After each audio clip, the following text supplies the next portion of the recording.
Okay, good evening. Are you able to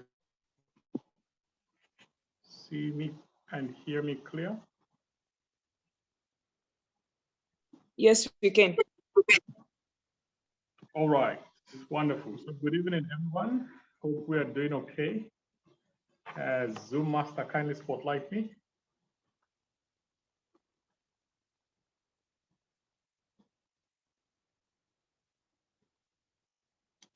Thank you very much.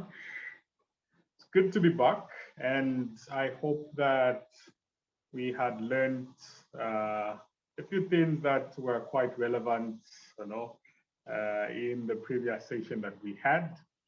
But more so, I just hope that we are ready for what we have today. So good evening. Hope your day was okay, and mine was fine.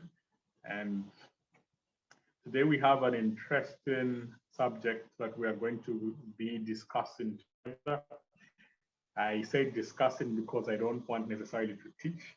I want to discuss so that we should be able to have some feedback that will help us in ensuring that we have the right knowledge. Because what we're talking about today is something that we get to face on a daily basis.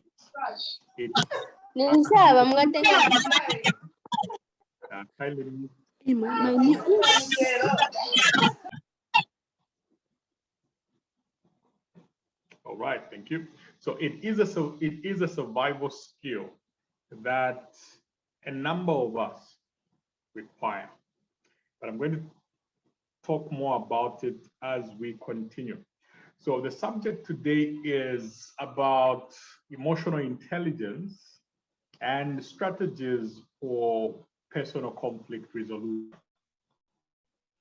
Emotional intelligence and strategies for personal conflict resolution. This is because in life, we are ever managing time or energy.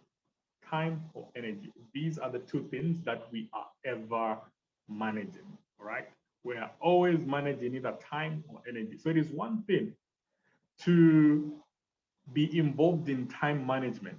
It is another thing to be involved in emotional management, because a lot of people are focused on time management and they don't get the time to actually focus on emotional or energy management. That is why we find ourselves being stressed out, being burnt out, and all these things that make us fatigued. And by the end of the day, we are so stressed and distressed. Therefore, the aspect of getting to know how to manage our emotions is really, really important. Emotions are all about energy. I define emotions as energy in motion.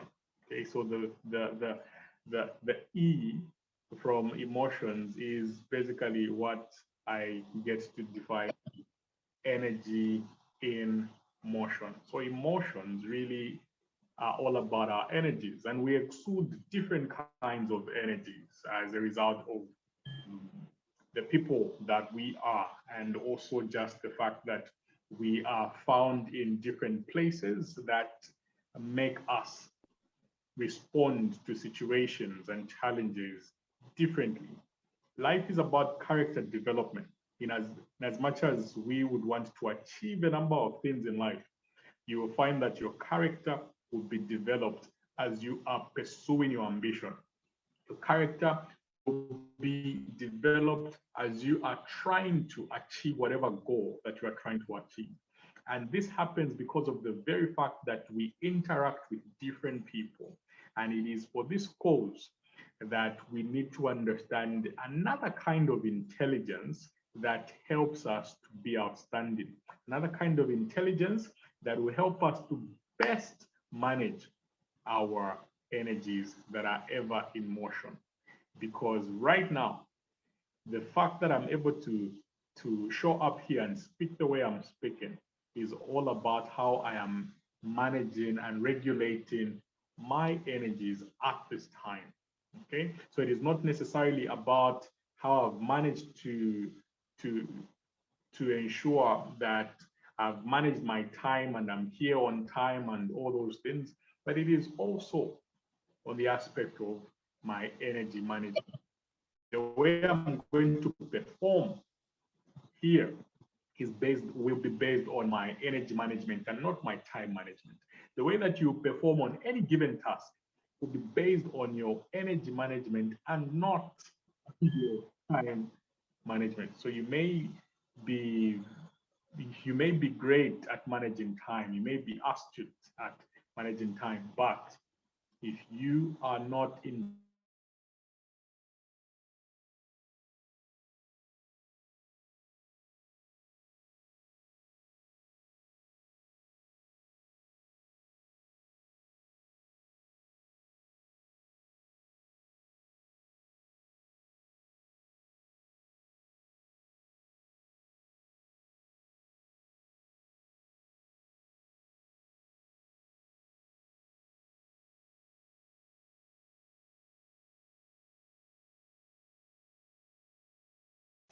these are areas that make emotional intelligence quite outstanding. Okay, they make emotional intelligence outstanding because they are areas that define the whole scope of emotional intelligence. And so I would want to just get into these four areas. And when we look at them, we're now going to bridge into the aspect of understanding the strategies that we can use when it comes to personal conflict resolution. Okay, so I will talk about the very aspect of personal conflict resolution, but more so on interpersonal conflict resolution. So that is how we're going to look at it. So like I said at the beginning, this is going to be form of a discussion. I will be posing a few questions and I hope that you would be there to respond. If you were with me on Monday we had an interesting conversation, or rather an interesting training. We were looking at we were looking at building trust and also mentoring young people. And the things that I brought out there will somehow be relevant even in this session as well.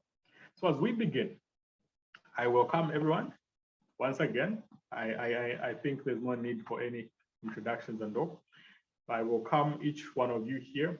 And as you are here, I want you to believe that you are a leader, you are a mentor, you are somebody that is changing the life of another person. And like I said, in helping others, you don't necessarily change them directly. If you want to change somebody directly, you will be distressed because we don't change people, we simply influence people. People get to change a lot of us changing ourselves.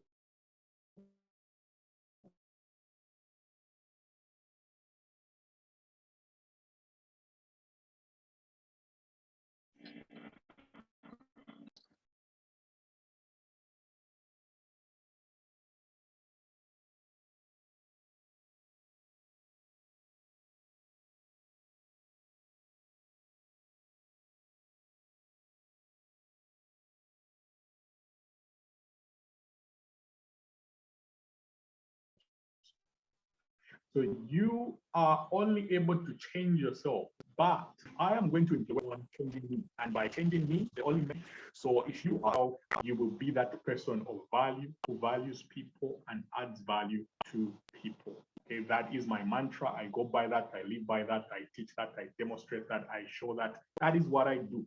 So the same with you. You need to get to that place where you understand that you need to be a person of value. How do you become a person of value? You need to improve yourself, add value to yourself. What goal do you have?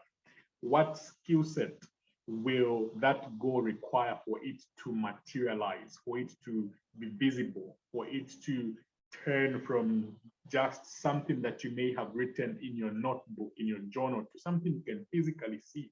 It is easy for you to erase something written with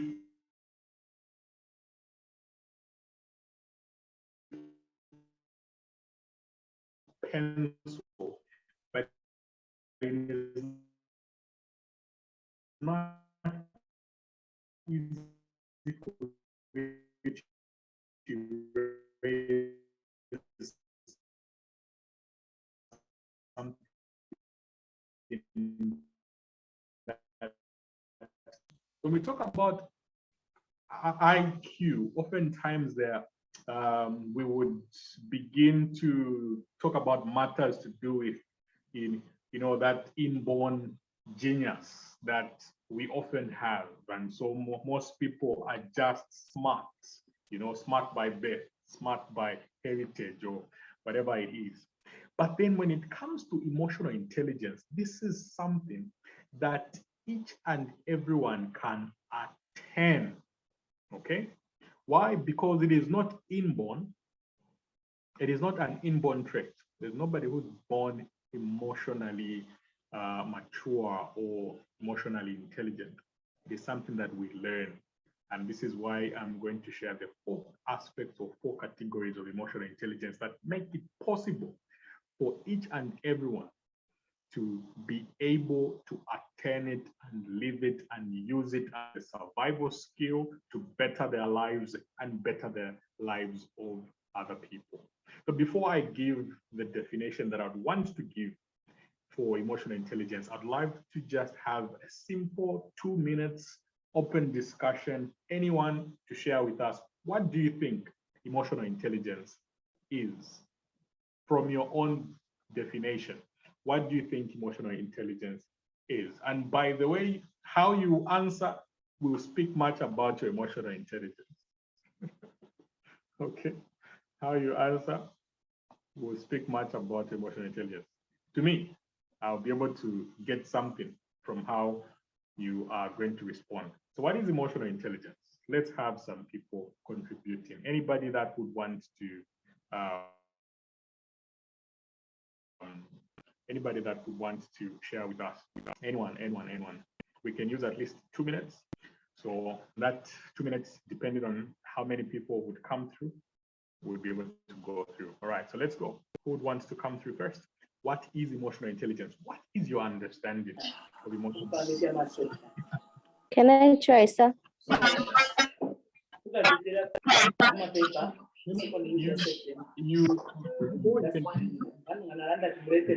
Can I try, sir?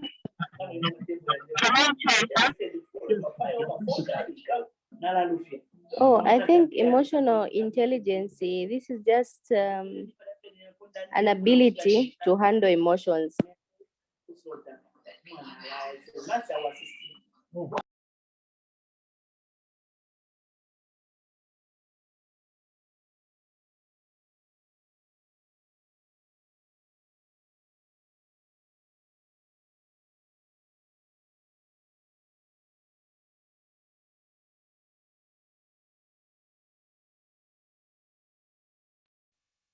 Is she still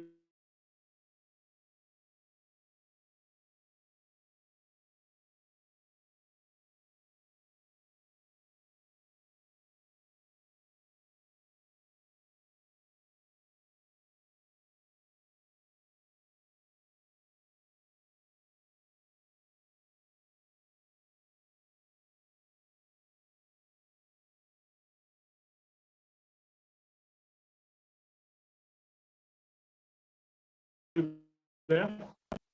An ability to handle emotion. Or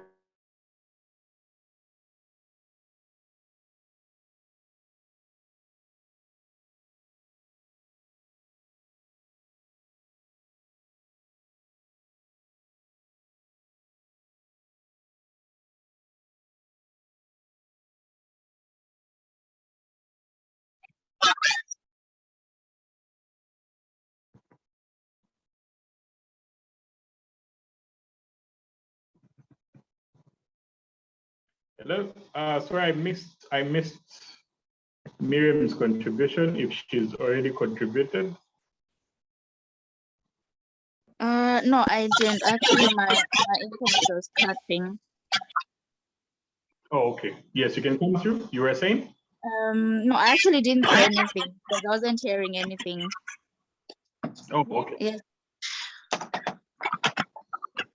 So, emotional intelligence. Am I? I'm getting the feedback. You're Am I loud and heard? clear. Oh, okay. Yes. I was trying to say that I'll put it in a very layman's language, how I understand it. Emotional intelligence is something broad. Am I heard?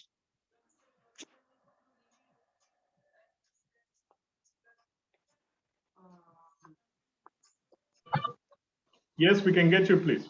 We can get you. Oh, okay. I think just my internet. So, emotional intelligence is something that can be broad, and simple at the same time, because this will be, how can I put it? Can be about the control of oneself, how I control my emotions, how I handle my emotions. It can also be how I interpret another person's emotions. So, for example, if someone is throwing tantrums at me, it takes me to be emotionally intelligent for me to understand and to interpret how I'm going to handle the tantrums that someone is throwing at me.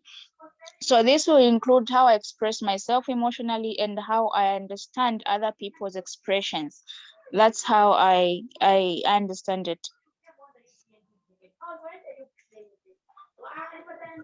All right. Thank you very much for that well elaborated explanation there. I appreciate your contribution. So from what you have shared, we've been able to grasp that there is that ability, or rather that need for us to be able to control, ourselves, but also to be able to interpret, okay, to interpret another person's emotions. All right, so that is good. That is good. Anybody else that would want to add on anything? What is emotional intelligence is the question that we are looking at the moment. What is emotional intelligence? That's the question that we are currently looking at. So if you're just joining us, that is what we are looking at. What is emotional intelligence? I think there was two hands. Who was the other person that wanted to contribute? Hello? Quickly, quickly, quickly. Oh, it's me.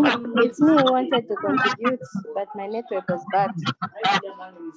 Okay, you can continue.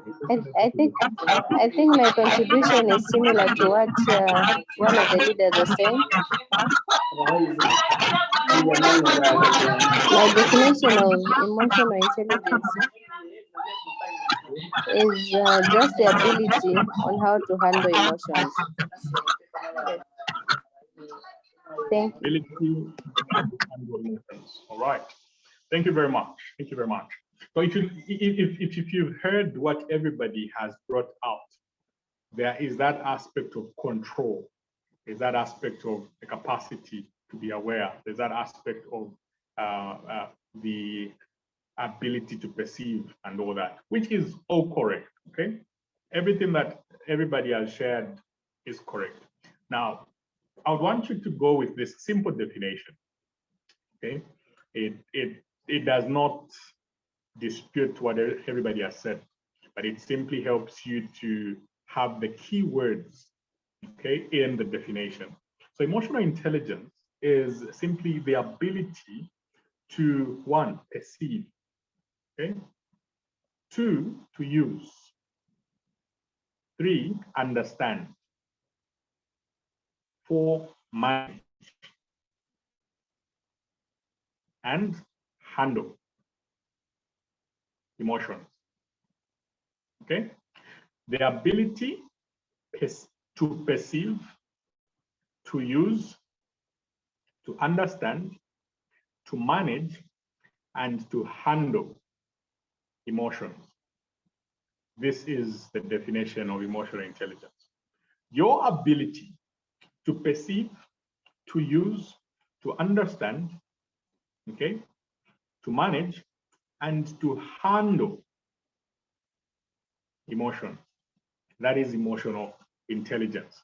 The reason why I brought it out in this way is because if you are able to, if you're able to perceive, if you're able to use, if you're able to understand, if you're able to manage, and if you're able to handle emotions, it encompasses all the two areas, because emotional intelligence can be classified in two areas, which is self and others. Self and others, okay? Only two areas, self and others. Self, we will now talk about your ability to be self-aware and your ability to self-manage, all right? So that is about self. Then others would simply be about your ability to have social awareness and your ability to manage relationships. That is the other aspect, okay? So it can be classified in two. The first is about you. The second is about others. And the four types or four categories that we are going to look at today will encompass exactly that. So the first thing that I want us to talk about as we look into what emotional intelligence is self-awareness. So I've said that we can classify it into two: matters to do with self and matters to do with others. One, matters to do with self, which are two: self-awareness and self-management. Matters to do with others, social awareness and relationship management, okay? Two classifications: matters to do with self, matters to do with others. I hope that is clear. So let's get into the first class, which is matters to do with self. And the first thing we want to look at when we talk about matters to do with self is self-awareness.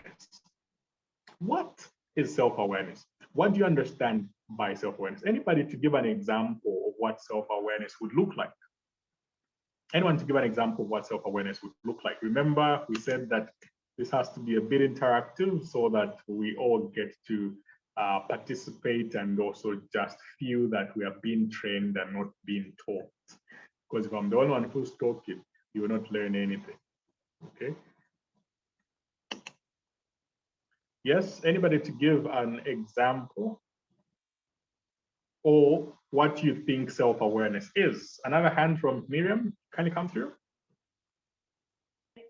Okay. I would understand self-awareness as knowing one's character, one's personality. For example, if I know that, okay, I'm hardworking, I'm aware that I'm hardworking, and I know that I don't like being in a crowded place. So I'm aware of myself. I don't like being in a crowded or in a noisy place. That's me being aware of myself and the things I like and the things I don't like about really just me, forgetting other people, but just concentrating on myself. All right. Thank you. Thank you very much. Thank you very much, Miriam, for that response. Anyone else that feels they would want to add on something to that. Self-awareness, what does or rather, how does self-awareness look like, or what is self-awareness according to you? Anybody that wants to share?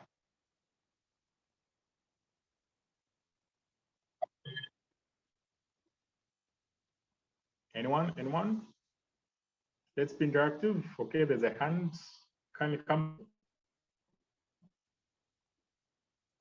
Can you come through? Can you come through?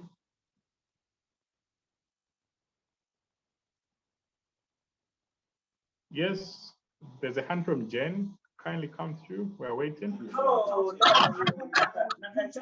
Okay. So an example of self-awareness is when you focus on the positive, even in a negative situation. You're facing difficulties, but you don't see the negative part, but you see the positive side of any situation you're facing. Thank you. All right, thank you very much. That is a very profound example that you have given, because most people that would usually find themselves in a situation where they are faced with difficulties, they usually fail to have that adaptability side of them to ensure that they are able to manage what they are going through. And so the very fact that they would lack some part of self-awareness, they would literally think that they are not going to manage to survive. They're not going to thrive by the end of the day. And so it's because most people lack the awareness of their strengths. And so they would find themselves not being able to thrive through some challenging situation. So with that regard, it also comes back to the understanding that self-awareness makes you aware of the strengths that you have. It makes you aware of the weaknesses that you have. It makes you aware of some of your limits, makes you aware of some of your motivations. Okay, so that's good. All right. Now, remember that at the beginning, I said that emotional intelligence is not inborn trait. It's not an inborn trait. It is not something that somebody is born with. And so, they are just excellent. They have that self-awareness, they have that relationship management skill. They're just good with people, good with negotiation, good with networking. No. Emotional intelligence is something that we develop intentionally. I would like to stress this. It is something that we develop intentionally. It is something that we learn about ourselves, and we equip ourselves with this knowledge that helps us to relate better with who we are, and also to relate better with other people. So when we talk about self-awareness, self-awareness is very vital. It is a life skill. Self-awareness is a life skill. Most people are not aware of themselves. Most people don't know their weaknesses. They don't know their strengths. They don't know the things that they are capable of managing in life. They don't even know that there are some things that they can be exposed to that can literally derail them in life. And so because of that lack of understanding, a lot of people have made a lot of mistakes. There are some personalities that cannot go well with other personalities when it comes to relationships. And so the very fact that most people are so much unaware of who they are, they don't know their temperaments, they don't know if they are a choleric or they are phlegmatic, they don't know all these things. And so you'd find that they have particular traits that they show, and they don't understand that some of these traits of being needy at times from nowhere are simply some needs that come with particular temperaments that you have. There are people that are just, attention seekers, but it comes with the kind of temperament that you have. And so if you don't understand your temperament, you will not be able to manage your emotions quite well, because it is not anything that you would gravitate to. that you should fall for. It is not anything that you'll be attracted to, that you should, gravitate to. So it is very much important that we understand what self-awareness is, or how self-awareness would help you in life. So the meaning of self-awareness hangs on a number of things, and this is what I would want to share. Okay, it hangs on the fact that you need to have knowledge and understanding of self. Now, that simply means you need to know your strengths and you need to know your weaknesses. Right now, some of you don't know your weaknesses. Right now, some of you don't know your strengths, not until you find yourself in a particular challenge and you realize that you are unable to handle some things. That's when you will realize that, oh, I am weak in this area, or oh, I have strength in this area. So it is important that we get to have some introspection as people, where we just evaluate ourselves. Ask people that know you, what do you think I'm good at? And the people that know you around you will be able to say, no, I think you're good at gossiping. Oh, no, I think you are good at matters to do with fashion. People will be able to tell you some of the things that even you yourself don't know that you are good at. And that falls under what we call the Johari window. Now, the Johari window, that's Johari, okay? Johari window. The Johari window is simply a self-awareness tool that we use to help us get to understand ourselves better. So if you are hearing this for the first time, write it down somewhere. I would want you to research on it and explain everything about it, because it's another topic. But just write it down. It's a self-awareness tool that we use in psychology.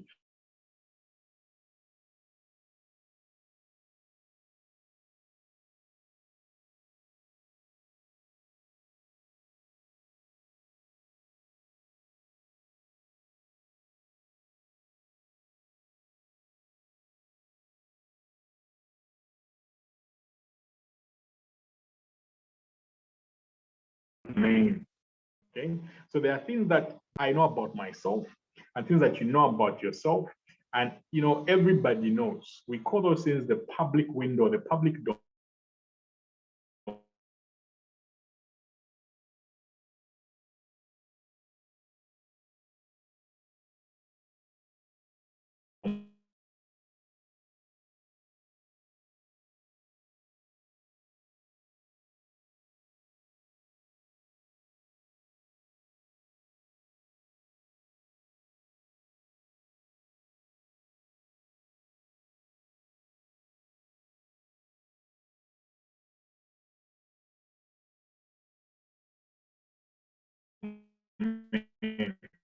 This is knowledge that is open to everyone. Everybody knows that I'm a doctor.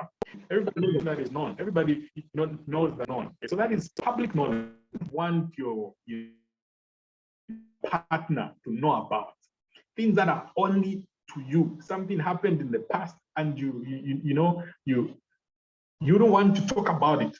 Okay, so there's what we call the private window. Things that are only known to you. You wouldn't want anybody to know those things. Okay, but we also have what we call the spectator window. Now, the spectator window is also called the blind window.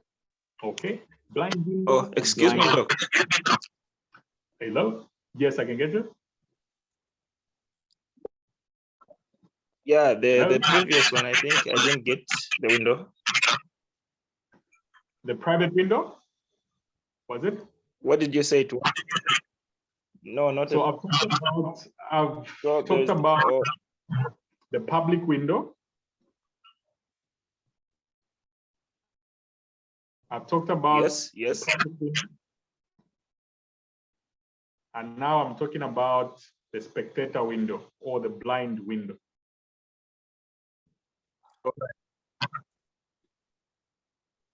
All right, thank you very much. Thank you.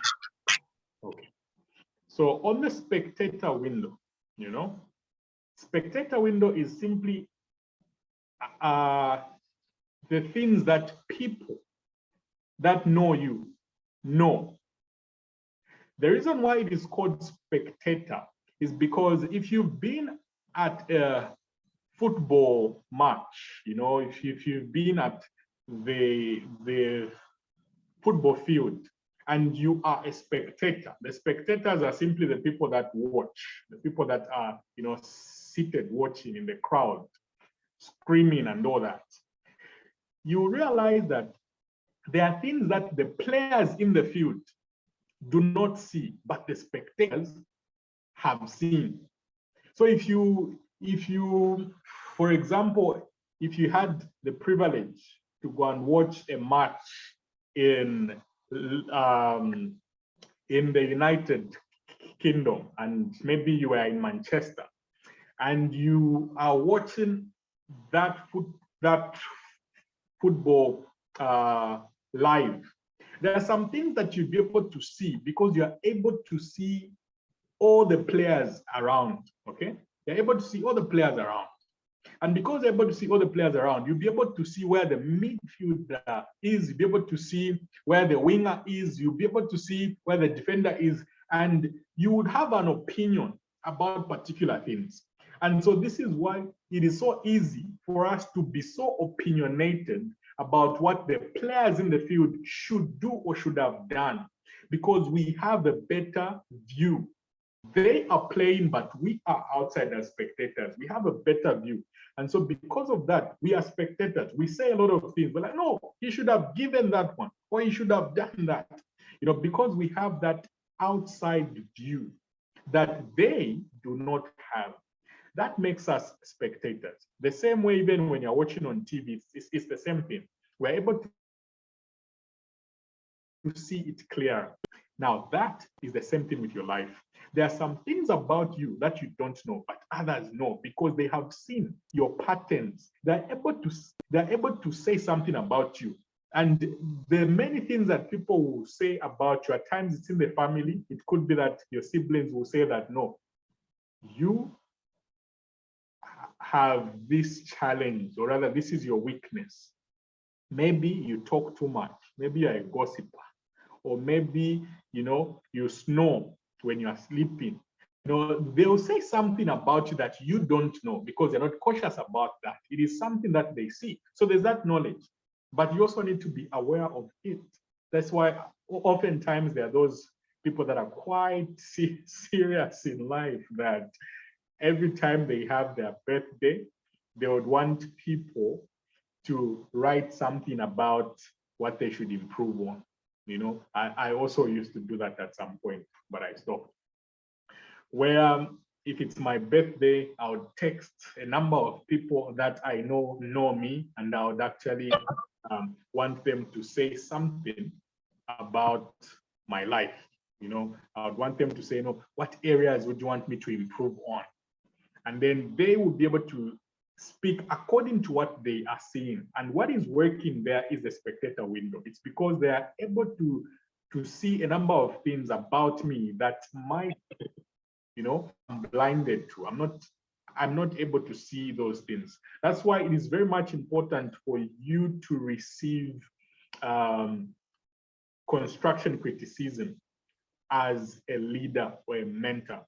Construction criticism or feedback evaluation helps you to work on the areas that you are not able to see, because there are some things that you will do that may not be in line with particular things that are expected of you, but you may not be aware of them. But if you have people that are caring enough to point you to the right things and say, no, I think here you didn't do it well, you can improve, you can do better here.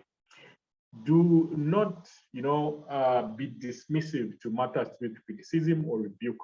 Be open to them because they all talk about the spectator window. It is what other people are seeing. Oftentimes, it may not always be right. I mean, it may not always be true, but just receive it, okay? Because it gives you an idea of what your reputation is. Reputation is public opinion. It is not always true. It is simply what others think as a result of what you do. So this is why it's important. Spectator window is always important because it helps you to know what people think about you. Right now, if I was to ask a number of you to say what you think about me, you are not going to simply talk from the public domain. You're not going to speak from the private domain. You talk much from the spectator window because that is what you are seeing about me. Those are your opinions. So remember, the knowledge that is from spectator window is simply opinions, okay, that others have about us. The last window under the Johari window, okay, the last window under the Johari window is called the hidden window or hidden domain, okay? Now, why is it hidden? This is knowledge that you don't know of about yourself, and even others don't know about you because it hasn't happened yet. It is about your future. It is about your potential. So most times the hidden window consists the abilities that you are likely to have, your potential, your dreams, the things that you think you are capable of doing. You just think you're capable of doing them, but you have not done them yet, meaning you don't have that experience yet. And people have not witnessed you do that yet. So they don't have any knowledge of you doing that yet. So that's why we call this the hidden window. The hidden window is basically about the things that have not yet happened, but may be possible. So it could be your matters arising as a result of your potential, or any other thing that you'd want to do. Okay, so that's briefly what I would want us to pick from the self-awareness tool. So it is called the Johari window. The Johari window, like I said, Johary.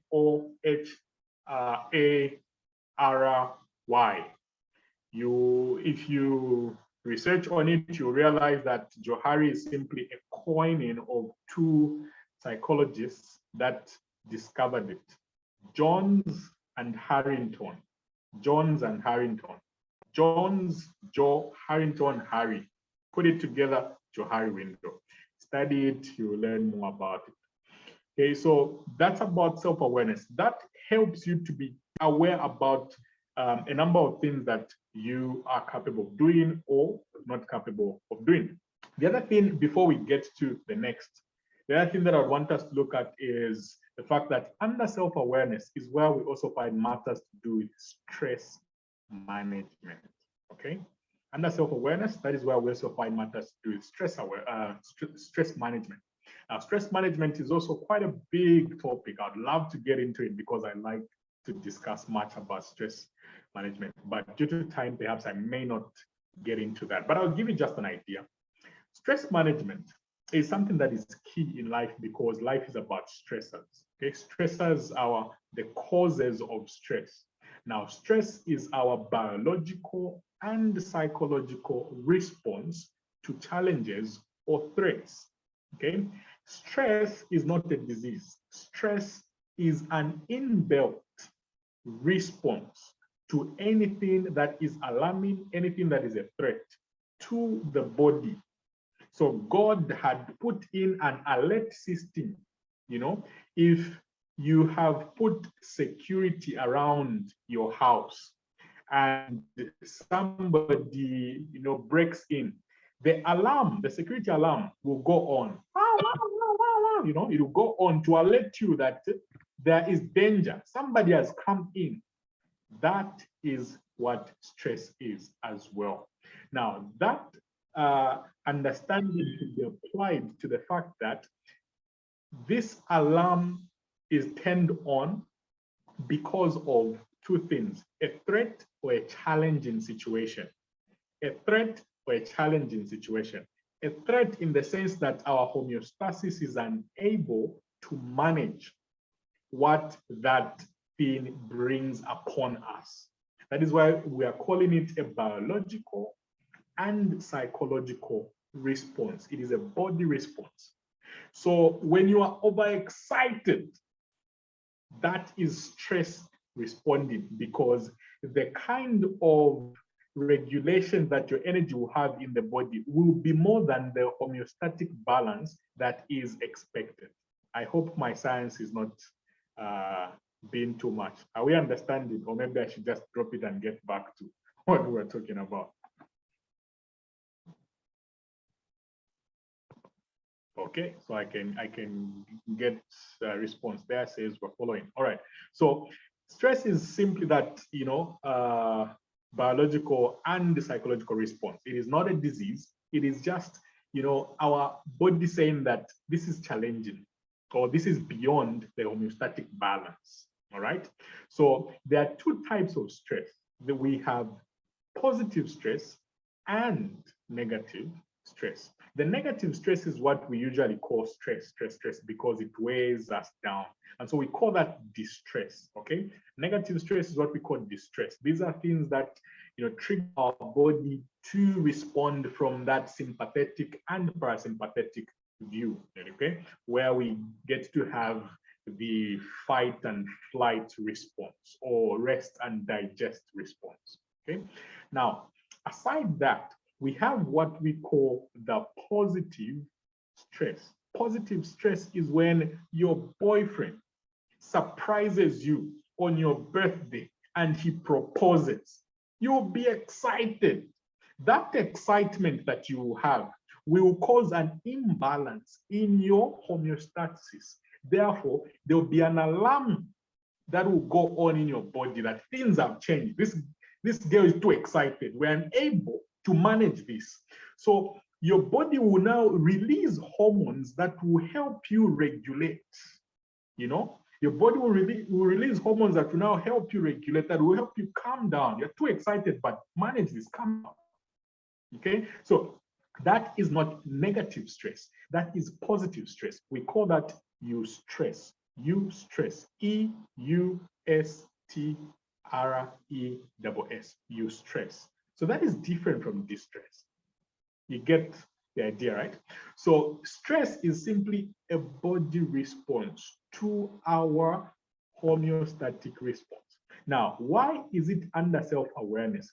Because you need to be aware of the things that can trigger you and the things that, or you need to be aware of the things that can trigger you negatively and things that can trigger you positively. For example, I don't like roller coasters because they freak me off, okay? The last time I was on a roller coaster, I almost fainted. That kind of challenge that my body felt alarmed my stress response. Yes, it was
Okay, so we're just gonna wait for Dr. Clinton to join us in.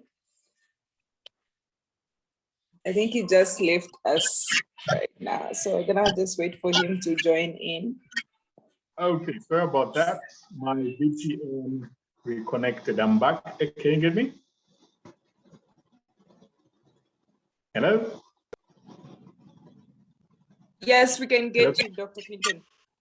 All right, thank you. Sorry about that. My VPN reconnected. I use VPN where I am. So I'm unable to use good network because Zoom here is not allowed. And so we have to use a VPN to access such platforms. All right, so where was I? I was talking about eustress, okay? That is positive stress. I was saying that you need to know some things that you can manage and things that you can't manage. So because I know that I don't do well with roller coasters, I will say in advance to say, no, me, roller coaster, no, because I may faint. That's because I have self-awareness, okay? That's because I have self-awareness. Now, are you aware of things that may cause you to faint? Or you just, you don't know anything about you. You just go in excitement, and by the end of the day, you find that you've lost your life. So it's important that you have this self-awareness because it will help you to manage your stress. Very, very much critical. Others don't know how to swim. And if you don't know how to swim, you will not begin to play games that have to do with, being on the water, because you may end up drowning. Okay? You may end up drowning. So how do you know? The same way that I knew through experience, I had to know that, okay, this is something I can't go back to because I experienced a particular stress that led me in a situation that I didn't like because I had, serious heartbeats, what we call palpitations. So because of that, I knew that this thing is so extreme for me and I can't do it. The same way, there's some things that you know about yourself. There's some allergies that you know about yourself. Those things will be able to at least, help you to realize that, okay, this thing is for me, I can't do it. Oh, this thing is not for me, I can't do it. But this thing is my strength, I can do it. Self-awareness, very much critical. How do we apply self-awareness to our leadership and training, or rather mentorship?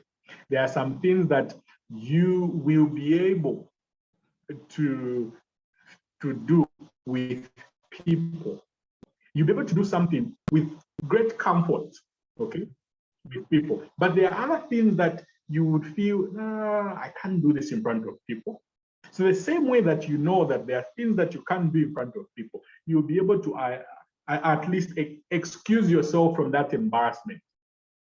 All right, you have to excuse yourself from that embarrassment because you understand that this thing is not your thing. So self-awareness there is what would help you to do that. Self-awareness also helps you. Let's move a bit from stress management. If you allow me to talk on stress management, I'll continue talking about a lot of other things. So self-awareness also helps you to know the kind of knowledge that you need to invest in.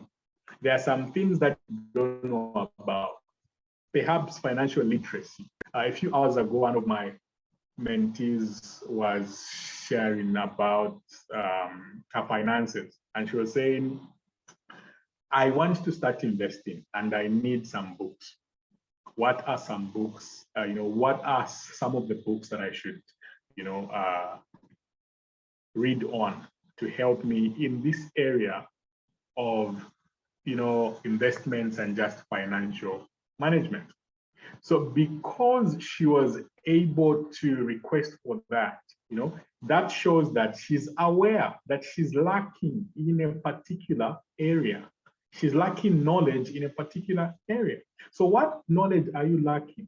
Self-awareness is what will help you. All this is emotional intelligence, and we haven't even started. This is just the first example. Okay, it's just the first category. So because you are aware that, okay, I think I don't know how to cook this dish. Let me invest in knowledge. Let me ask. Let me observe. Let me be part of people that do this thing. Okay? Perhaps it is matters to do with public speaking. You understand that, okay, I don't know public speaking, but then I'm going to talk about that in one of the other categories where public speaking falls. But yes, you know that you don't know public speaking, and so you want to learn public speaking. Knowledge that you understand you're lacking. So because of self-awareness, you are able to be true to yourself. Self-awareness has much to do with you being true to yourself. Don't lie to yourself. The worst person you lie to is yourself. So don't lie to yourself. Some of the things that you think you don't know, get to know them. And it's only you being aware of your weakness, your strengths, that is the only way that you'll be able to do that. The other thing that self-awareness helps you with is time management, but I'm not going to get into that, but I can guide you on what you should read on. Time management look at time management matrix, okay? The time management matrix by Stephen Covey or Dr. Stephen Covey, time management matrix. I think it was it you guys? When was that? No, it wasn't you guys. I was sharing the time management matrix with another group earlier this year. So time management matrix helps you to manage your time. It is also like the Johari window, but it has four quadrants, or rather 4 areas, 4 categories, just like the Johari window, that helps you to manage your time well. So there are some things that you do urgently, there's some things that you do because they're important, there's some things that you do because they're urgent and important, there's some things that you do because they're not important but urgent. There's some things that you waste time on because they are not urgent and they are not important. So look into that time management matrix by Dr. Stephen Covey.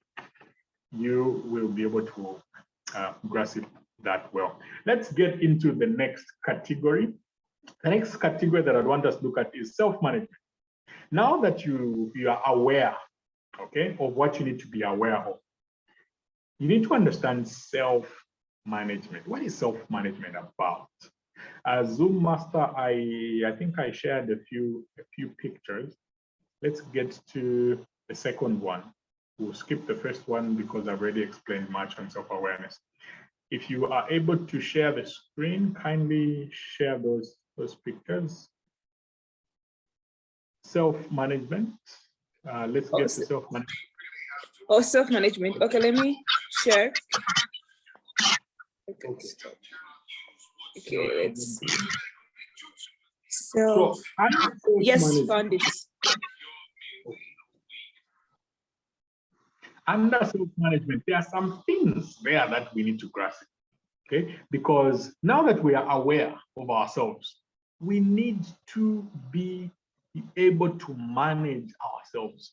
Most people in life struggle in 3 areas, no, 4 areas.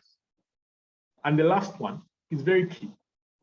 The first area that we struggle in, a lot of people, even our parents, the first area that we struggle in is relationships, okay? We struggle in relationships. This has to do with family, friends, workmates, business people. We struggle with relations. We struggle with relating with people. The second area that we struggle in is career. Today, a lot of people are finding that the degrees that they got for 4 years are not able to earn them the money that they need to live their life. And if it's the youths today, they are now realizing that the 4 years, 5 years they spent in school, they're not able to get a job straight away. They're not able to get employment straight away. So we struggle in this area of career because oftentimes we don't understand some of the things that we need to focus on as we are in school. Because I believe that your career begins when you begin your first year. So when you begin your first year, your career has begun. Whatever that you are studying, when you begin your first year, your career has begun. It doesn't begin after you graduate. That's a mistake that we make. But anyway, that's a session for another day. Let me not go there. I'm a coach, so when I talk like this, it's because I'm wearing the hat of a coach. Then the third area that we struggle with is finances. Finances are a huge problem and issue today. A lot of people look so good, but their finances do not reflect their looks. And we're living in a world where we respect looks more than actual substance. And so finances is a very tough issue for a lot of people. Most people are simply maintaining status quo whilst they are in a lot of debt and in a lot of loans.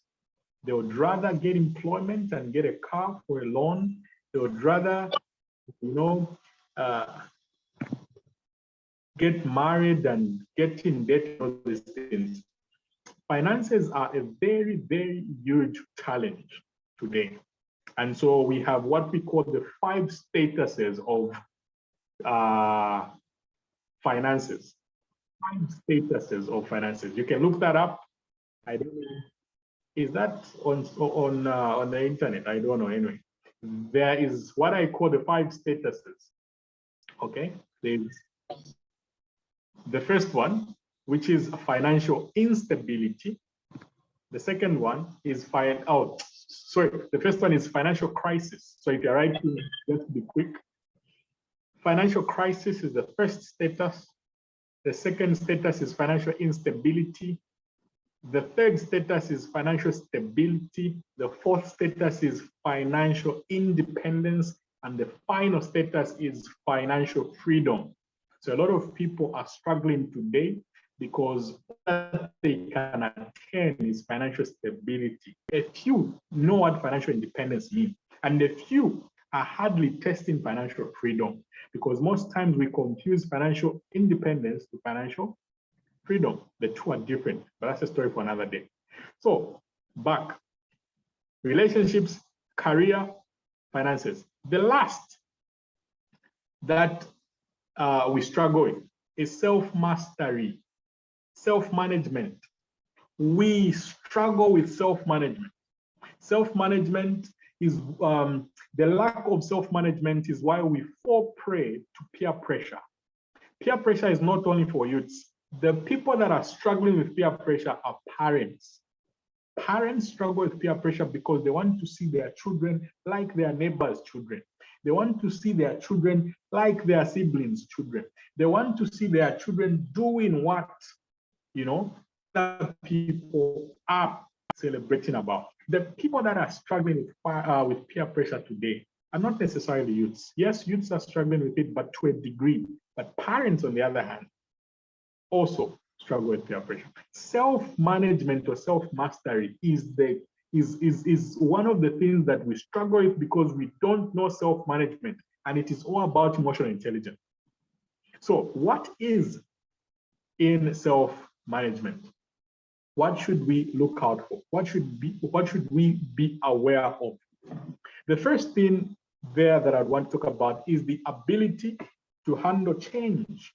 The ability to handle change has to do with self-management. Are you able to handle a crisis? Are you able to handle a change? If you are able to lose something that you regard so high today, will you survive? Will you be the same? Will you have meaning, or you be relevant?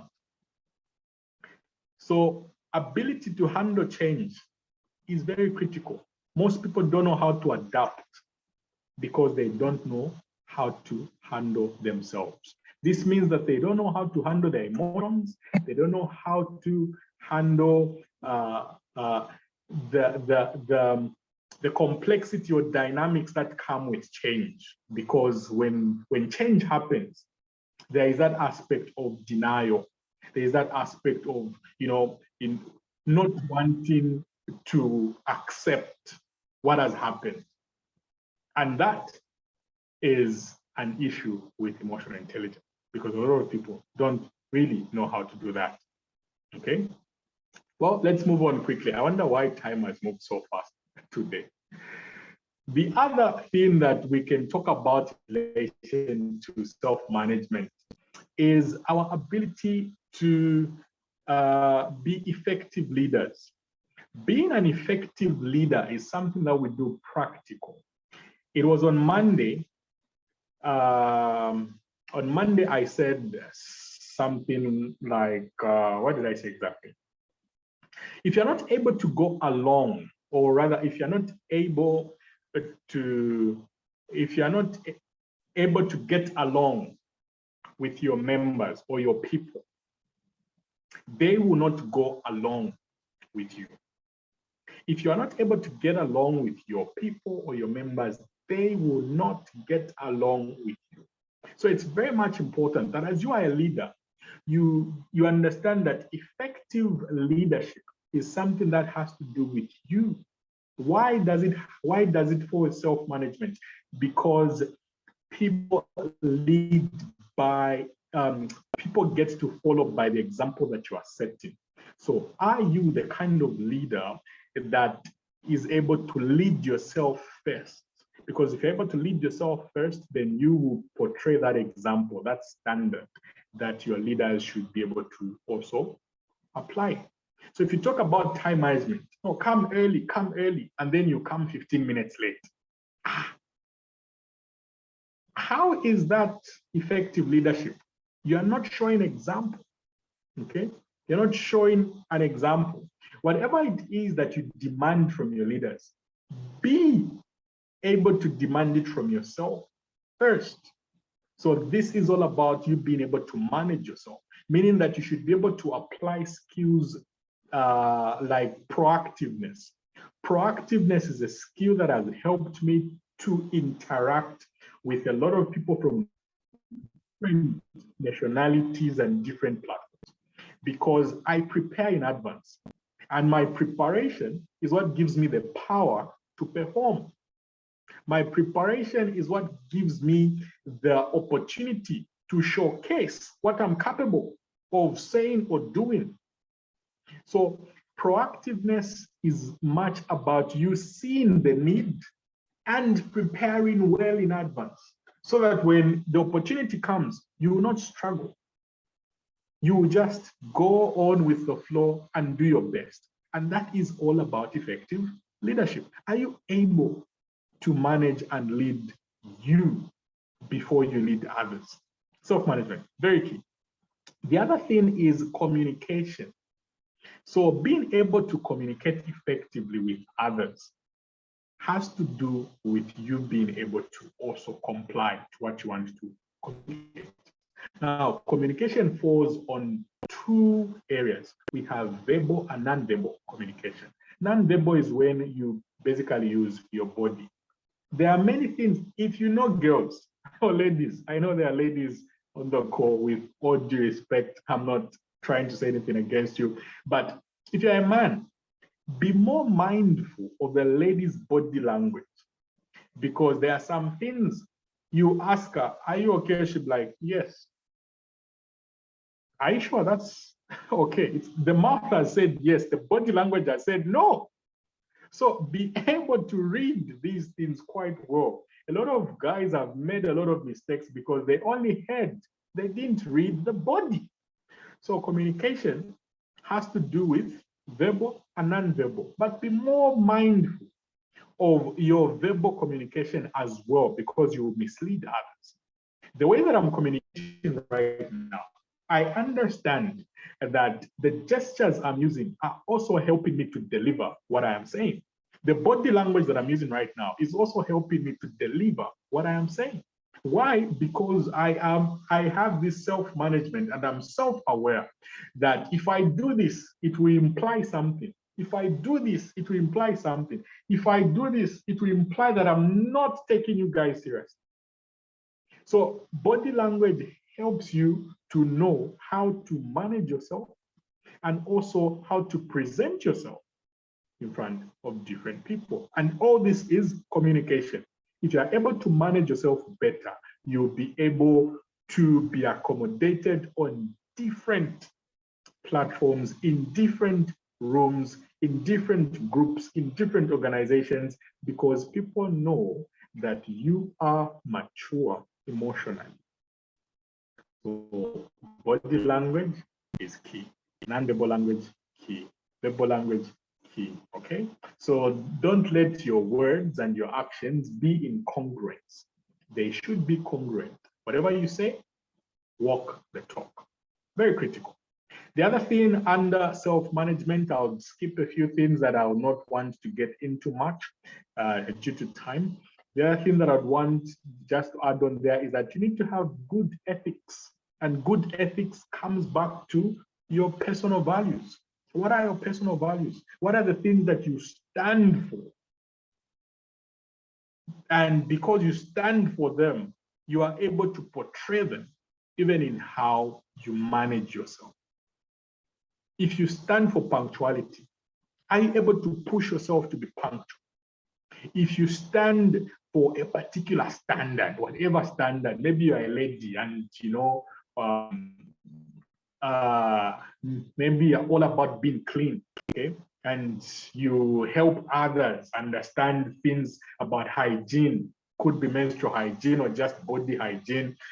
Are you able to maintain, to manage yourself in that state where you know that you don't have a particular scent, but you are clean and you are putting on, you know, perfume or whatever cologne, or, you know, it just shows that you stand for hygiene. You can't be teaching people hygiene and you are giving off a particular order. No. Self-management says no. So whatever ethics that you talk about, be able to manage them in your life as well. So simply lead by example. All right, let's quickly move on to the next one. The other things there are quite they're simple to understand, things to do with motivating oneself. They all fall under self-management. Let's get to the third one. The third one is social awareness. So we've looked at the first class, which is basically matters to do with self. Now let's look at matters to do with other people, okay? Let's look at matters to do with other people. Let's look at matters to do with other people. And the first thing we're going to look at there is social awareness. Some people are socially awkward. Socially awkward. Do we have any people on the call? Any people that are socially awkward? None? Okay, that's good. Let me expose you guys there.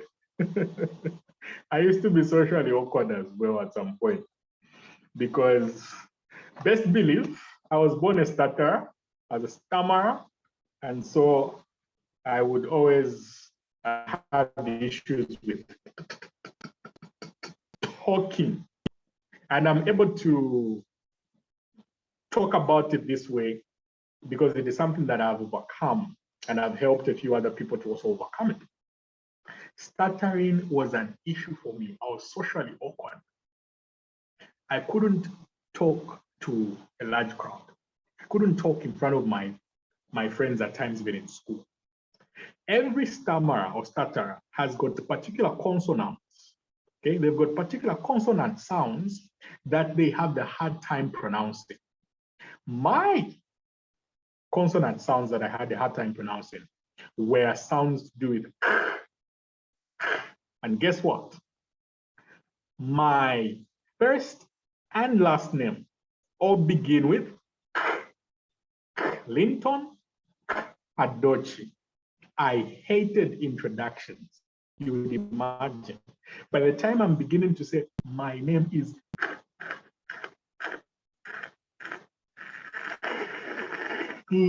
I would stamp. And that's when the Clinton would come out.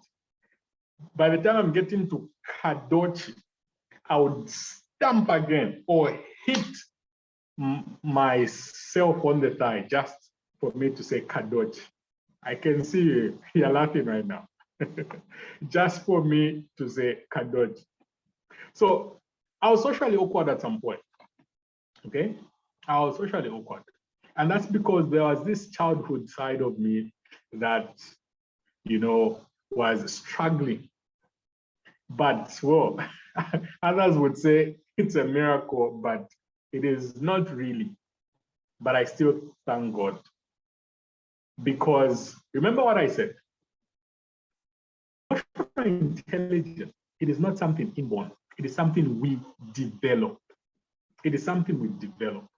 So I had to be intentional on making sure that I put myself in situations that demanded me to talk. Because of that, I began to speak. I began to speak. What did I do? Grade 8.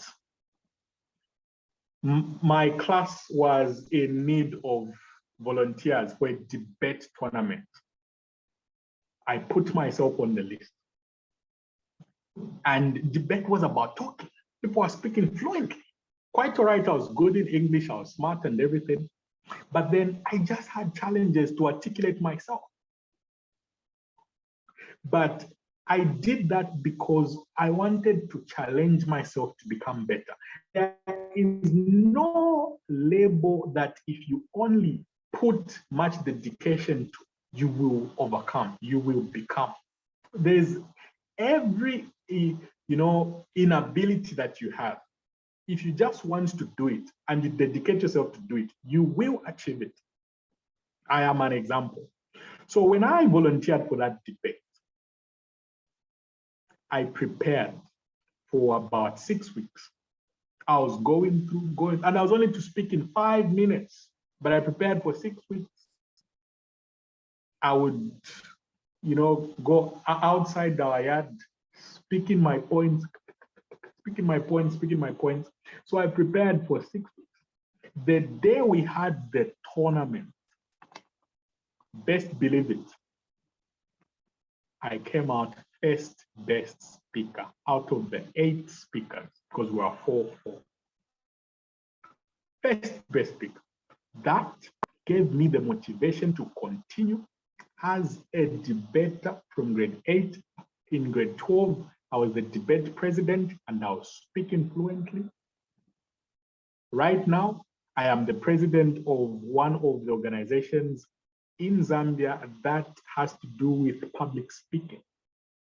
Toastmasters, if you've heard of Toastmasters International, it is a global organization that helps people to develop their communication skills and their leadership skills. And I am the one leading that organization in Zambia as the president. Earlier this year, in March, we contested with the southern region, the 12 regions in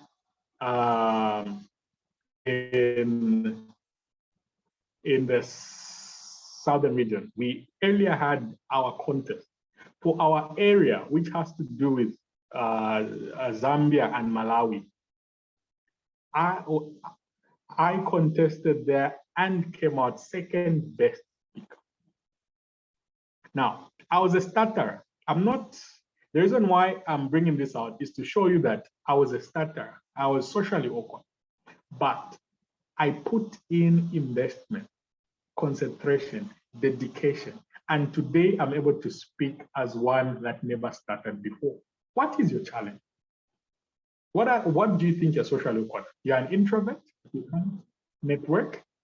No, you haven't just challenged yourself to become a people person. So social awareness is about you getting to that level where you understand that there's an attitude that I have that needs sharpening, because there's a quote by Wayne Dare that I love. It says, examine the labels that you apply to yourself. Every label will become a limit you will not let yourself cross. Every label will become a limit you will not let yourself cross. So, what label do you have? What are you socially open about? Emotional intelligence helps you to identify any area, any attitude that you lack, anything that you feel is a challenge. And through emotional intelligence, you'll be able to understand your attitude, you'll be able to understand your personality, and then you'll be able to merge this personality that you have with whatever skill you need to develop for you to become better with interacting with people. Okay? That is something that is quite key. So I thought of sharing that story of mine so that you also see that if there's anything that you're struggling with, it is possible with dedication. It is possible. It wasn't easy. The fact that I prepared for 6 weeks doesn't mean that that was, that was it all. So for the first round, I came out first best speaker. The second round, I came out third best speaker because I was relaxed. I thought, well, I'm the winner now. Second round, third. because I didn't put in that dedication. You also can change your life and change, you can, develop yourself. The social awareness is very, very much important. The other thing about social awareness is networking. Networking is another area that I love to talk about as well, because I've been able to build my network in Africa, Asia, Europe, because of the very fact that I've gotten to understand the secrets to networking. Life is about interdependence, not independence. Independence is just a level we need to attain for us to be able to, build our interdependent channels. If life is all about independence, you will die alone. Because yes, you've attained independence. So what? And I'm not talking about financial independence, by the way. I'm talking about independence.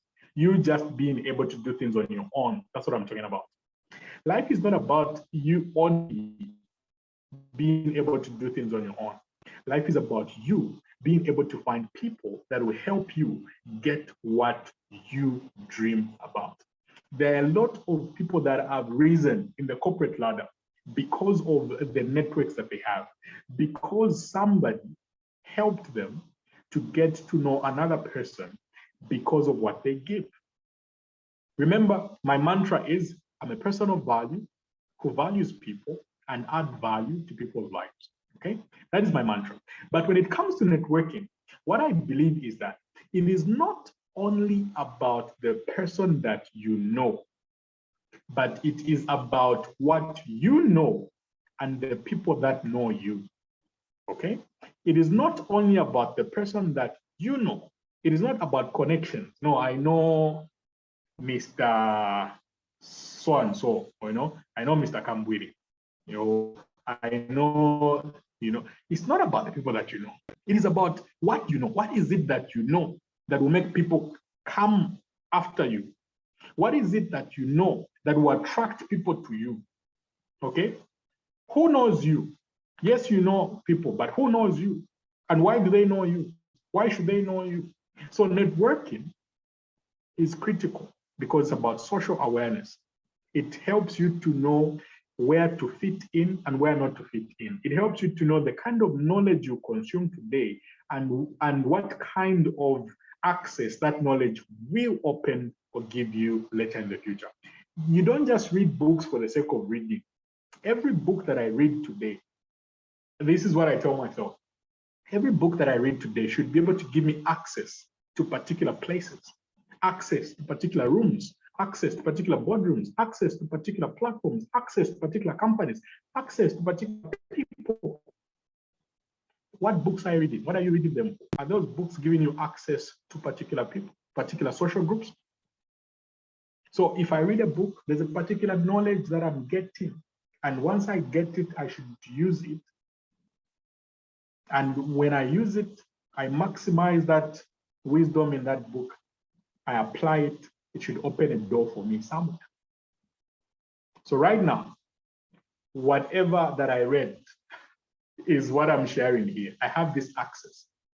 If any of you would want to invite me to any of your platforms, it's because I have invested in a particular knowledge that is giving me access. The same with you. What I'm doing, you can do it even better, even more. The reason why I invest in different people because I have a stream of mentees. The reason why I invest in them is because I want them to become better than me and go and change the world. On Monday, I said that work with the persuasion that God wants you to be a blessing to your generation. That is what I've believed in for the past 5 years. It was in 2017 that I had that conviction. I have to work with the persuasion that God wants me to be a blessing to my generation. So I used to tell myself that every week. And here I am, doing a number of things, not because I just woke up, no, but because I was socially aware of the areas that I needed to go. Are you aware of the areas that you need to get? Okay. The other thing that I would want to talk about on social awareness, my time is not with me, is etiquette. Etiquette. Let me throw this question to everybody. What is etiquette? Etiquette, E-T-I-Q-U-E-T-T-E, etiquette. When I say they have good etiquette, or she has good etiquette, or he has good etiquette, what do I mean? E-T, rules and regulations. Okay, that's close, that's good. Thank you very much, Innocent. Anybody else? Etiquette. Yes, it's in line with what Innocent has said. I just want to hear what other people think.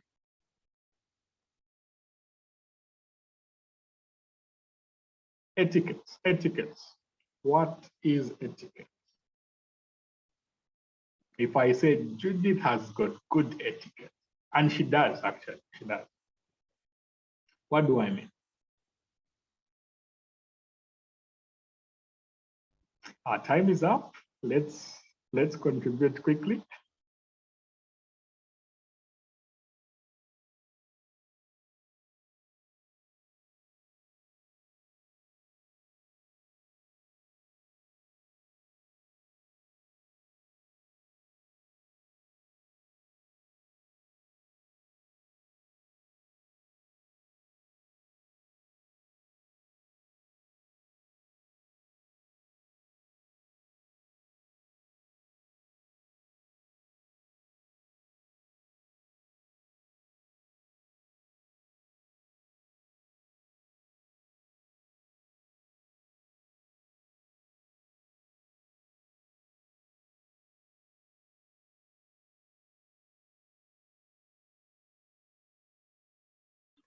Okay, I think we have lost Dr. Clinton. We'll just wait for him to rejoin us while we think of what etiquette is.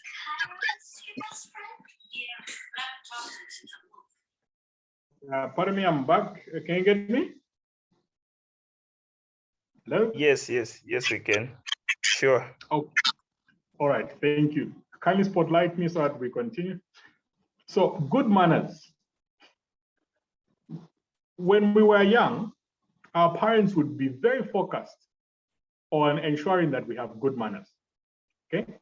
But later on, when we start getting into our teenage years, you know, our youth, they stop reminding us, okay? But it doesn't mean that the fact that they stopped reminding us that we should, you know, let go of that. Etiquette is a corporate term that most companies use when they are trying to describe their culture and mannerism. The same way, you as a person, you need to have a particular mannerism that attracts people because you are positive, you are a person that is empathetic, you are a person that, you know, has got a particular standard. You're not just like anybody. So you have good manners. When people are around you, they can sense the good manners around you. You're not just a person that has awkward body language. You're not just a person that is socially awkward. You're not just a person that chews gum in a meeting. No. You have a particular way that you carry yourself. You know, your personal etiquette. Because of that etiquette that you have, most people would want to work with you. Most people would want to actually even recommend you to other areas, other job opportunities, simply because you have this particular etiquette. Yes, when you are with the boys, you can behave, you know, anyhow. When you're with the girls, you can behave anyhow. But be mindful. In the social space, don't behave anyhow. If you're not socially aware, people will think you are a joke, and nobody gives opportunities to a joke. There are people that are so good in particular areas, but because their mannerism is all sarcastic and jokingly, Most people, whenever there's an opportunity, they don't even think about them because their mannerism doesn't fit the kind of opportunity.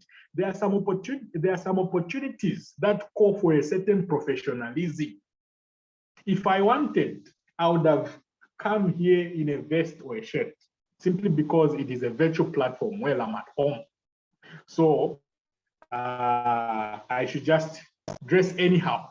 But because I understand that you should never underrate any audience, give whatever platform and audience that has given you an opportunity to speak your best. That is what I believe in. So that's why I come here ensuring that I'm smart. This is my etiquette. So next time, I will, you that have heard me will go with the understanding that I have a certain level of professionalism.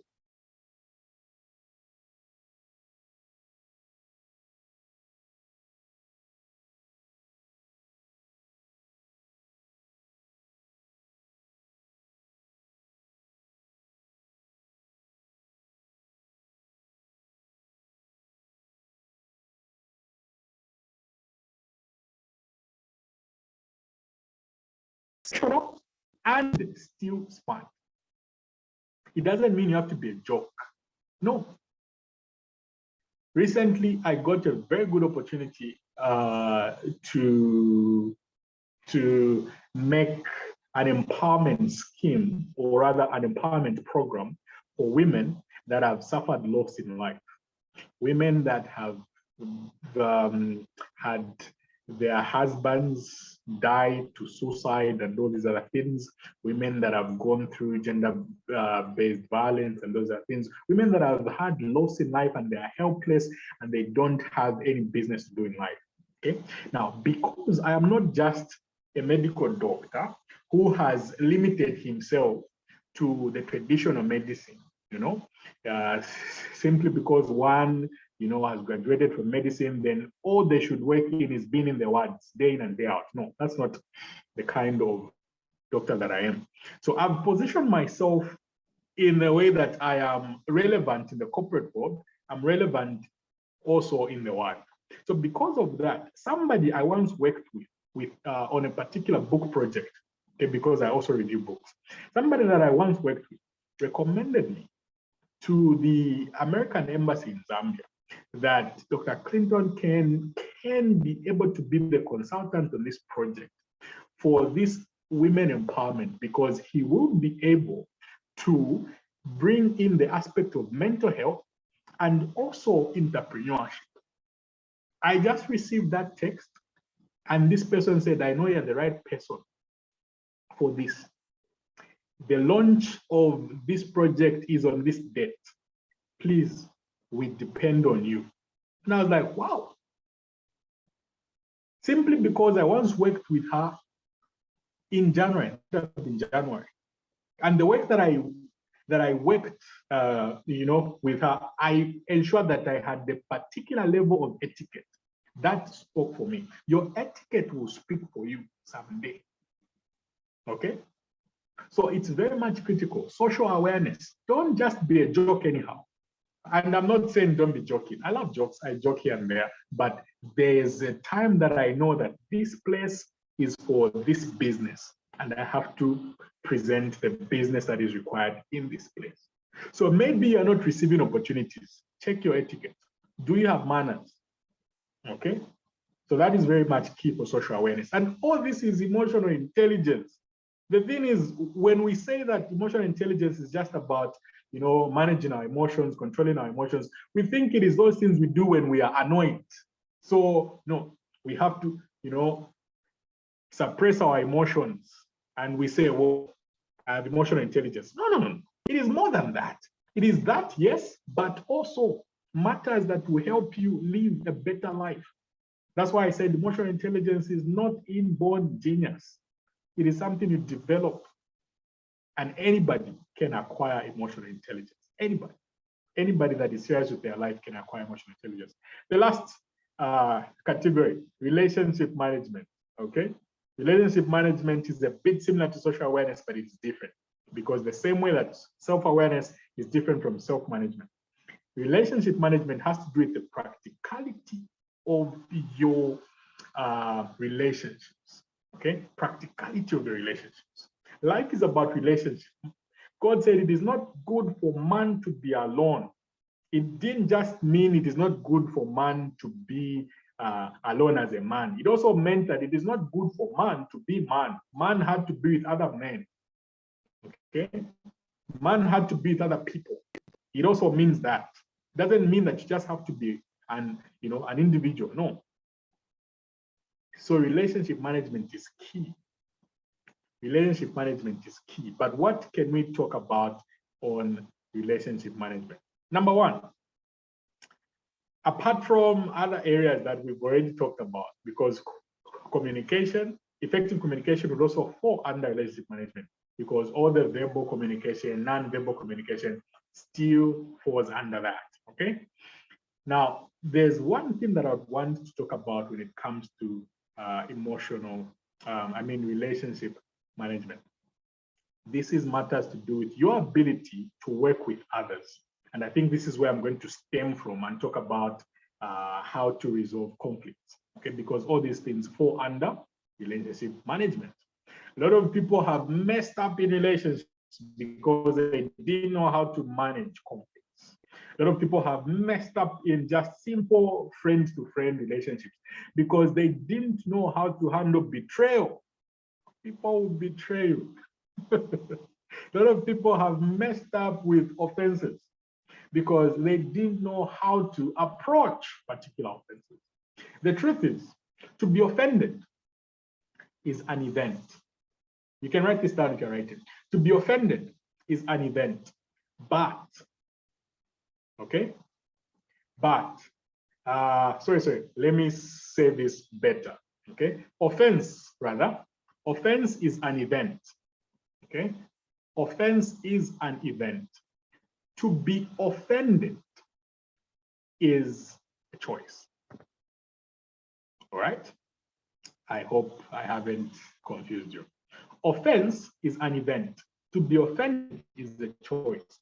When I'm offended, it means that I've accepted that you have wronged me and I have decided to be hurt because you have wronged me.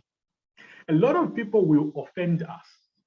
A lot of people will, behave in a particular way that would be offensive to us. Others willingly, others unwillingly. But our decision to stay offended is a choice. It is a choice. Yeah, maybe you are a doubt. No, it is because you've decided that this is an offense to me. Because it is something perhaps that has insulted your values or your personality or just your integrity. And so you take it as an offense because to you, according to your radar, according to your standard, that is something that you should respond to with anger, with bitterness, or anything like that.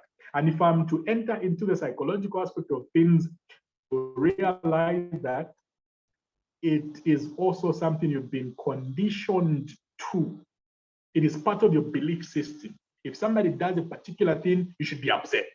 That is what you've been conditioned to. But I don't want to get into that because that is some deep psychology that I'll begin to talk about. Okay, I'll begin to talk about behavior, deflective mechanisms and all these things, but I don't want to get into that. Now, the reason why we need to be very, very critical, the reason why we need to be very, very critical when it comes to relationship management is because in life, to succeed, you will need relationships. Okay? Even to fail, you need relationships. To rise up, you need relationships. To sustain, you need relationships. God uses people to bless you. The enemy uses people to bring you down. People are relevant. You are relevant. I am relevant. We all need each other.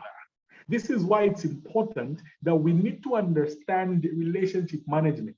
We need to know people to let go of or people to keep. We need to know, because this is all about management. We need to know how to manage the relationships that we have. Is this a worth it relationship? Is it adding anything to my life?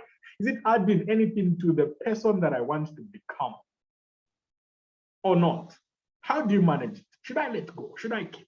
Should I just have them around but deny them access to my private life? Relationship management is very critical.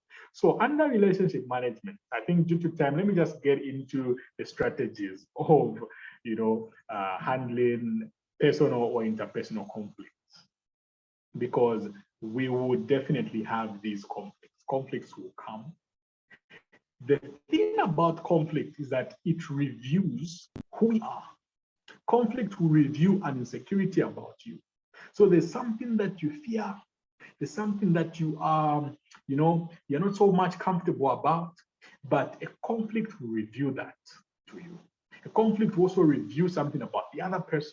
And so you'll be able to realize that, no wonder. So this is who you are. We know people because of conflict, but it doesn't mean that every person we have conflict with is an enemy. Doesn't mean so. There are some people that are destined to betray us, the same way Judas was destined to betray Jesus Christ. There are some people that are destined to betray us just so that we may succeed. Yeah?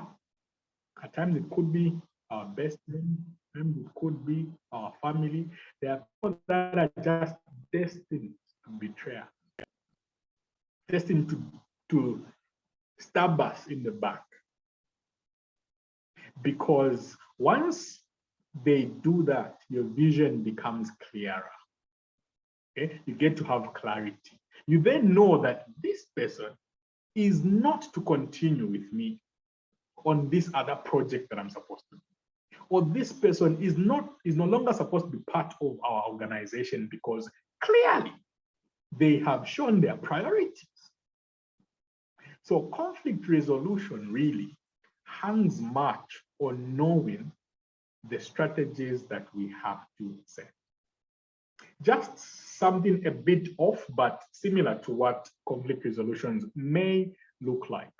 When we talk about consequences, you know what consequences are, right? When you make a decision, maybe it's a wrong decision, then you face the consequences.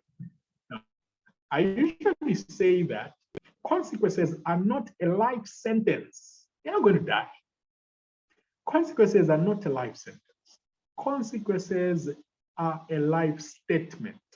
By that, I mean that consequences will help you to make a better life purpose statement, because now you know that this decision had me suffer this.